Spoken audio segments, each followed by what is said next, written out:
Amigos, cordial saludo, bienvenidos de nuevo a otra emisión más de William en Vivo. Este, este espacio que estamos llevando a cabo, este espacio que estamos tratando precisamente es para compartir con nuestros amigos. Bueno, eso es lo que hemos venido diciendo durante todas estas emisiones. Y gracias por compartir de su tiempo, muchas gracias por estar allí en la sintonía, por esperarnos a esta hora. Esto es William en Vivo y estamos leyendo el libro Adornando tumbas, matando profetas de Jesús Adrián Romero, libro publicado por la editorial Cate Icumen. Jesús Adrián Romero, bueno, recordemos que es un prominente teólogo latinoamericano, también pastor y por supuesto músico, compositor, que es precisamente una de sus facetas más conocidas. Y bueno, quiero invitarles para que a partir de este momento leamos el capítulo 18 del libro Adornando tumbas, matando profetas de Jesús Adrián Romero. Recuerden, si usted todavía no ha podido ponerse al día, allí en YouTube, William en Vivo, todo junto, todo pegado, puede encontrar el material. También en Facebook, por supuesto. El capítulo 18 dice fe fragmentada. Fe fragmentada. Y empieza Jesús Adrián Romero diciendo, la fe debería ser como una bella melodía. Para disfrutar una melodía no es necesario saber teoría, leer o escribir música, solo basta con tener oídos. La gente que no comparte nuestra fe y no sabe nada de su complejidad, al verla en acción debería disfrutarla como una bella melodía. Pero la fe de muchos está lejos de serlo. Hay mucha desarmonía.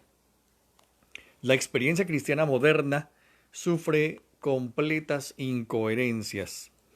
En algunos casos se ha desintegrado, ha perdido la consistencia que necesita para mantenerse firme. Como una bella canción que se interpreta con varios instrumentos, la fe solo es armónica cuando todos los elementos están presentes y por supuesto cuando todos están de acuerdo. Este tipo de fe se ha perdido y esto ha ocurrido porque la hemos fragmentado. O mejor, se ha colocado en pedacitos. Hemos escogido solo una parte, un fragmento, un trozo, una porción de ella y nos hemos olvidado del resto. Algunos han escogido un pedazo, un trozo de la fe y lo han hecho, y de ese pedacito han hecho el todo. Pero practicar solo una parte de esa fe hace más daño que bien. Mi deseo es que al analizar todo el cuadro de la fe se pueda entender y darse cuenta si la práctica de esa manera fragmentada es conveniente o no. Veamos las diferencias y los diferentes aspectos de la fe. En el cuadro total, el credo o la fe es el punto de partida, el punto inicial, aunque no es la fe completa. En el libro de Hebreos, o mejor, la carta a los Hebreos dice que no podemos agradar a Dios si no tenemos fe. Sin fe es imposible agradar a Dios, ya que cualquiera que se acerca a Dios tiene que creer que Él existe y que Él recompensa a quienes lo buscan. No podemos tener una fe consistente si no tengo fe como credo. El Concilio de Nicea en el año 325 estableció la primera declaración del credo. Y él decía, o se instauró el credo de los apóstoles, el cual dice de la siguiente manera: creo en Dios, Padre Todopoderoso, Creador del cielo y de la tierra. Creo en Jesucristo, su único Hijo, nuestro Señor, que fue concebido por obra y gracia del Espíritu Santo, nació de Santa María Virgen, padeció bajo el poder de Poncio Pilato, fue crucificado, muerto y sepultado, descendió a los infiernos, al tercer día resucitó de entre los muertos, subió a los cielos y está sentado a la derecha de Dios, Padre Todopoderoso. Desde allí ha de venir a juzgar a vivos y muertos. Creo en el Espíritu Santo, la Santa Iglesia Católica, la comunión de los santos, el perdón de los pecados, la resurrección de la carne y la vida eterna. Amén. Según la Enciclopedia Católica. A través de los siglos, otros credos han surgido y se han modificado de acuerdo a la teología que ellos adquieren. Aunque dice el libro, aunque no creo que la doctrina es importante y que debemos saber qué es lo que creemos, este tipo de fe no lo es todo. De hecho, como hemos dicho en capítulos anteriores, los primeros cristianos, más que tener una fe basada en la doctrina, la tenían o su fe estaba basada en el conocimiento de Jesús y en la necesidad de una comunidad. Aún así hay personas que han hecho de la fe un credo y de ese credo el todo. Hay gente obsesionada con la doctrina y actúa como que lo único que a Dios le interesa es que creamos correctamente. La verdad es que Dios, si nosotros vemos la palabra de Dios, a Dios no le interesa tanto eso. Dios quiere que creas correctamente, sí, claro, pero no tiene en sus manos una hoja de chequeo revisando aquello que crees o no crees. Hay dos cosas inamovibles, dice el libro, en nuestros credos y debemos abrazarlas, pero hay otras que continúan defendiéndose. Algunas más que expanden, algunas más que se expanden dependiendo del tiempo que estamos viviendo. Nuestro credo a veces se puede convertir en un problema porque nos lleva a ser orgullosos y excluyentes. Jesús demostró en su ministerio terrenal que no estaba obsesionado con las doctrinas. Muy frecuentemente vemos cómo Jesús pasaba por alto pasajes que eran importantes, en cambio para los religiosos, fanáticos, fariseos.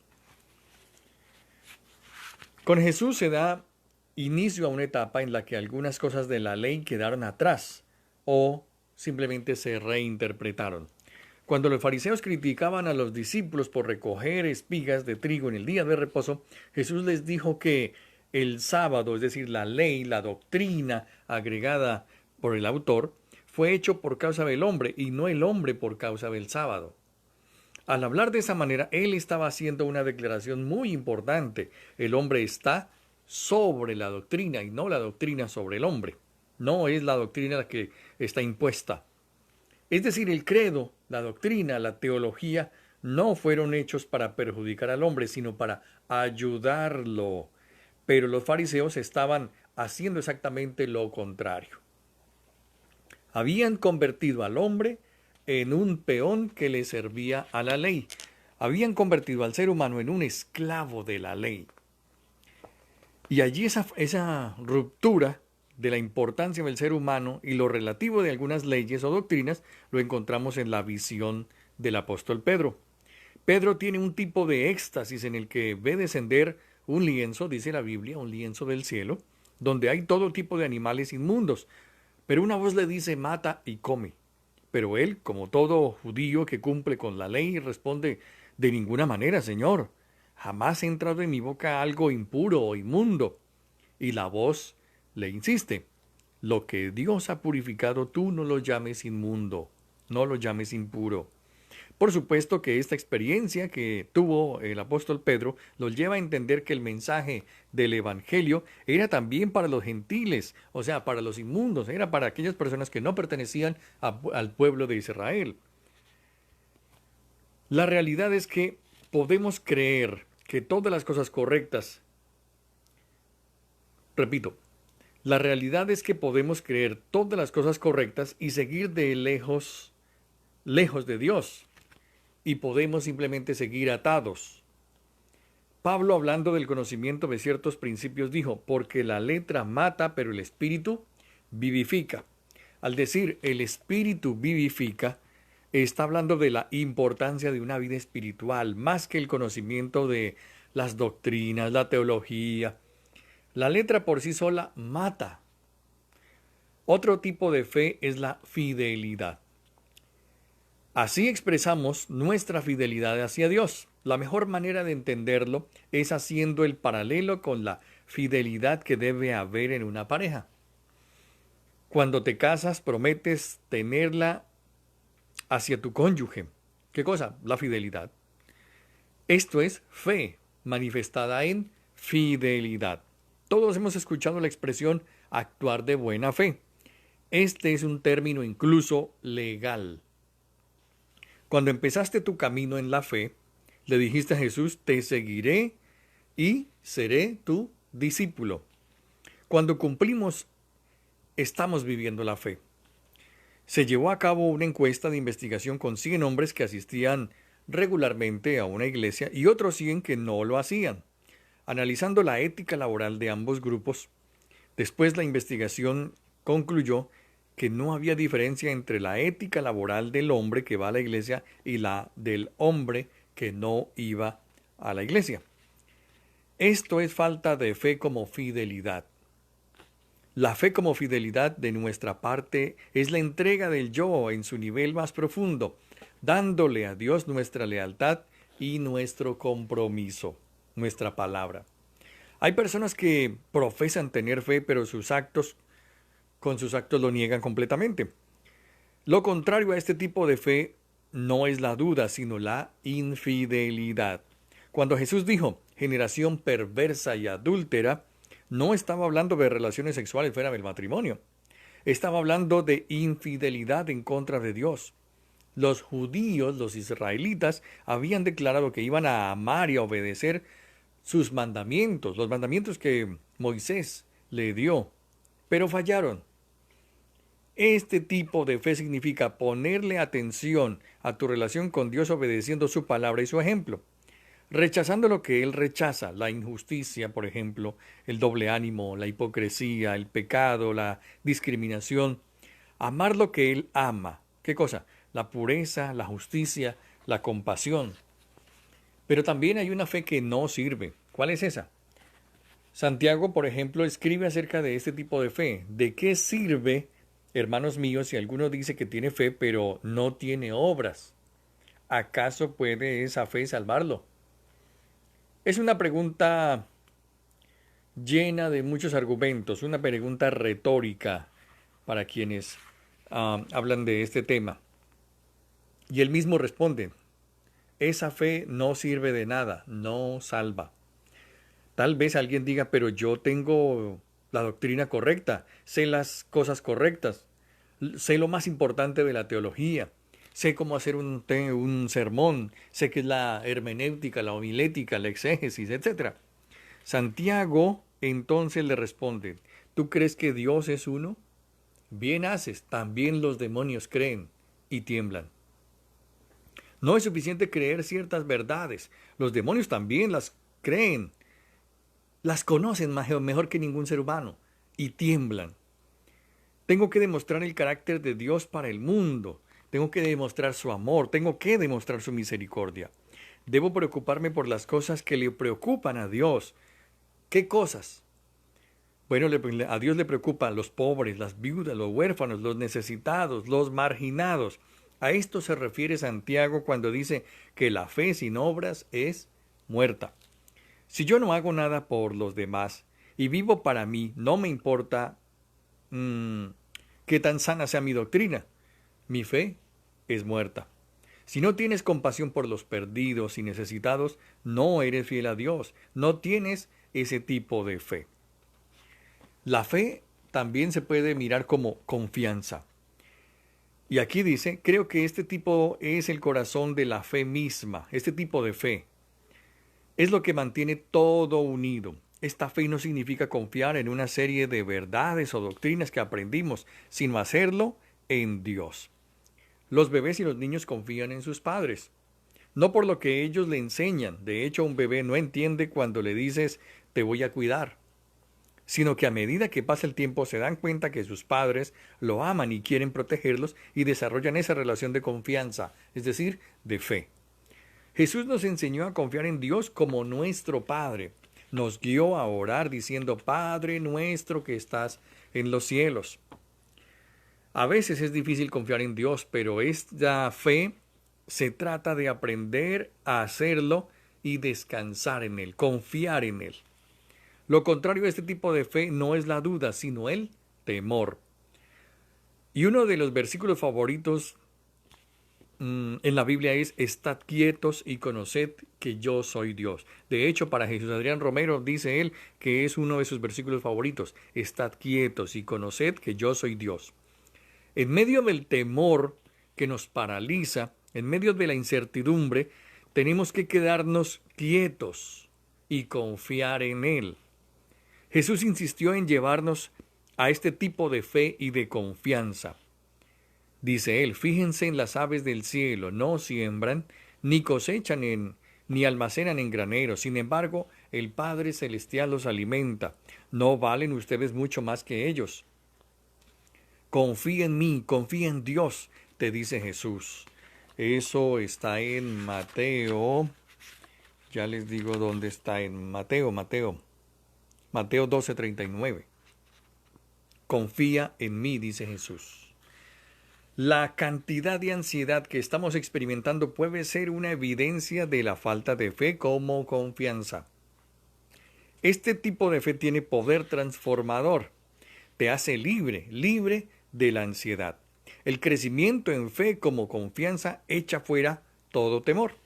Jesús en la cruz experimentó el temor y la soledad como todos. Su oración al Padre donde le dice, ¿por qué me has desamparado? Demuestra su soledad. Pero la fe que Jesús tenía en Dios se sobrepone a sus temores. Momentos después, él mismo expresa, Padre, en tus manos encomiendo mi espíritu. El tener este tipo de fe nos lleva a entender que Él terminará la obra que empezó en nosotros.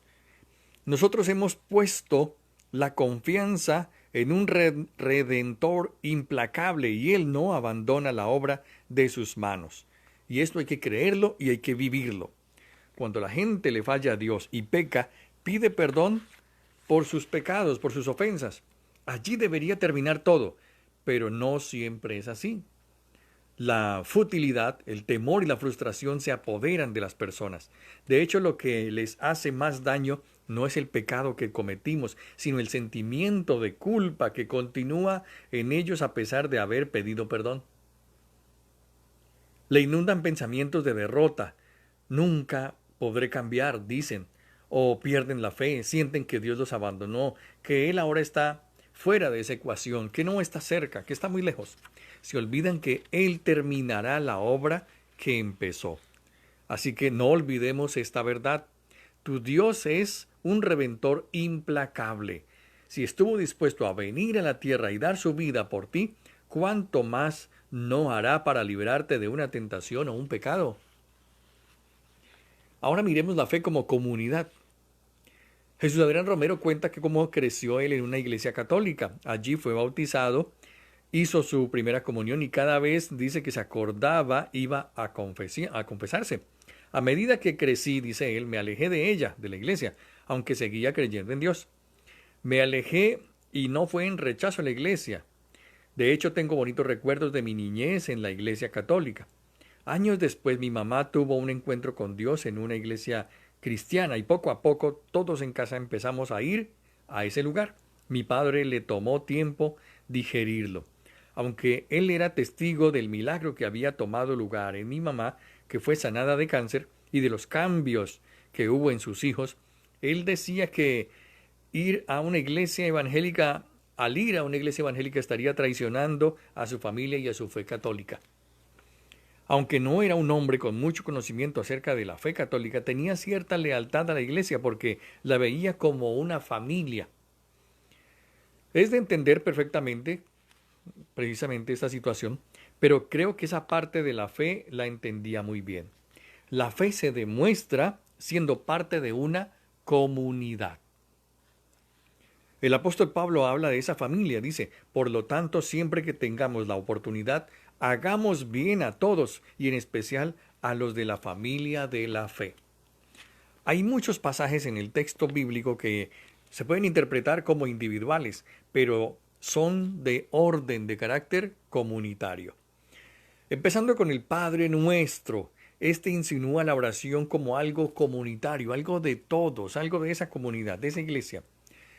Otros pasajes como llegar a la medida de la estatura de la plenitud de Cristo, de igual manera son interpretados como individuales, pero esa estatura se alcanza en comunidad, no individual.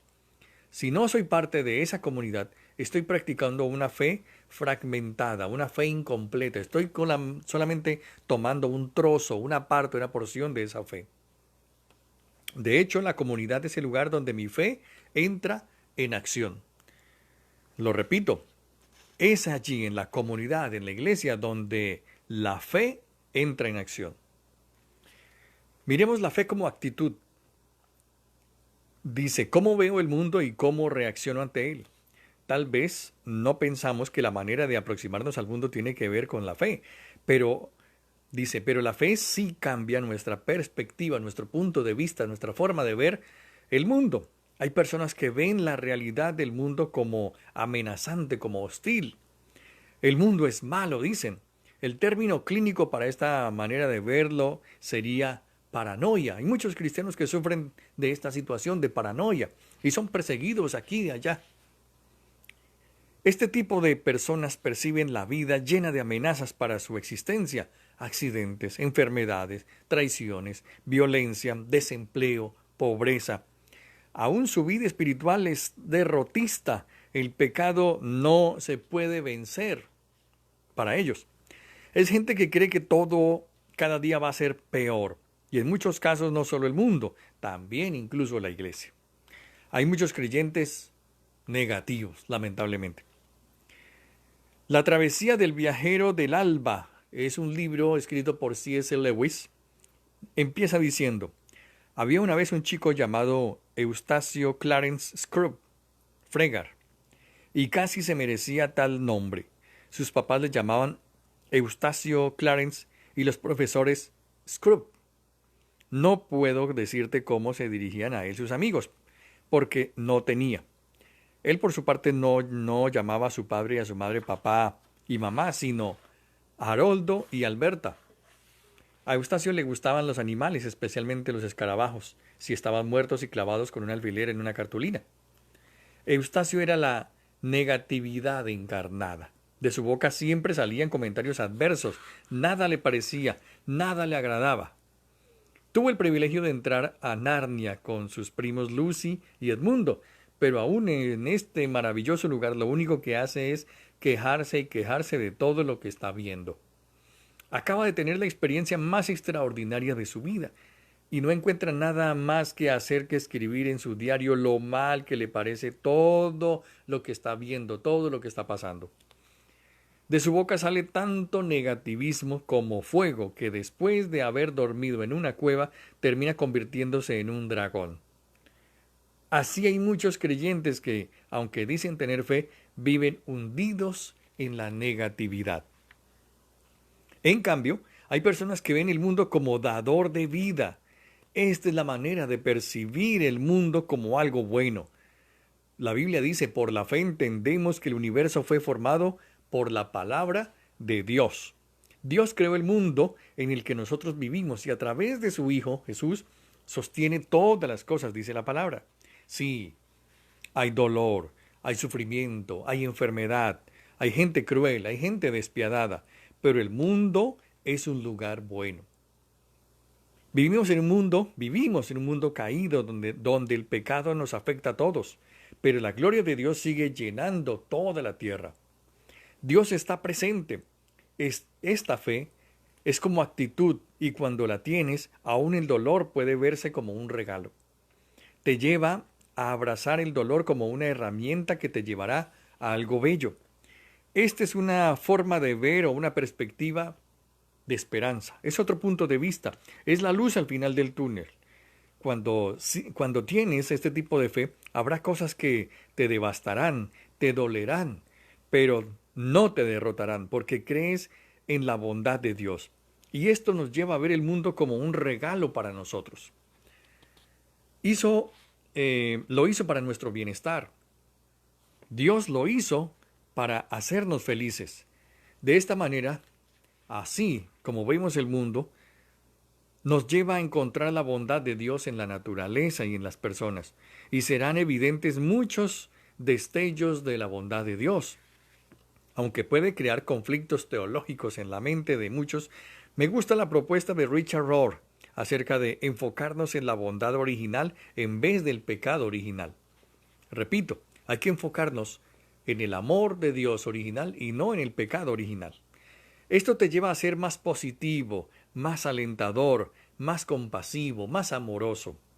Nos damos cuenta que estos destellos de belleza apuntan hacia un mundo perfecto, un cielo nuevo y una tierra nueva. Tener fe es querer trabajar por un mundo cada vez mejor, enfocarse en un ideal de cómo deben ser las cosas aquí en la tierra. Y esta es la fe con esperanza. Hay muchas personas que viven en derrota, viven en escasez, viven en depresión y con todo tipo de ataduras, aún siendo creyentes. En parte esto sucede porque, aunque conocieron al Señor, no tienen fe con una visión correcta del mundo. Al final de todo, la fe tiene que ver con una persona. Y conoceréis la verdad, y la verdad os hará libres. Esa verdad, más que asentir intelectualmente, más que estar de acuerdo intelectualmente o algo, está en Jesús. Cuando lo seguimos a Él, somos libres, seremos libres y viviremos esa fe completa. Este es el libro Adornando tumbas, matando profetas de Jesús Adrián Romero y es el capítulo 18. Ya esta semana concluimos este libro y bueno, vamos a continuar con un libro bien interesante, Los 5 lenguajes del amor. Eso ya será el lunes de la próxima semana. Entonces este resto, 19, 20, 21, y luego haremos un análisis del libro el viernes, es precisamente con este propósito. O el eslogan que coloca Jesús Adrián Romero, la necesidad de reinterpretar una fe que se ha vuelto periférica y oscura. Ese es nuestro objetivo, analizar, bueno, compartir por supuesto el contenido del libro y por supuesto varias de los comentarios que nos están dejando. Muchas gracias por esos comentarios en las diferentes redes sociales. Recuerden, YouTube, William en Vivo, hashtag numeral William en Vivo, todo pegado. Allí puede encontrarnos en YouTube, también en Facebook. No olvide dejar sus comentarios, activar las notificaciones y mañana nos veremos en punto de las 9:30. Muchas gracias, bendiciones.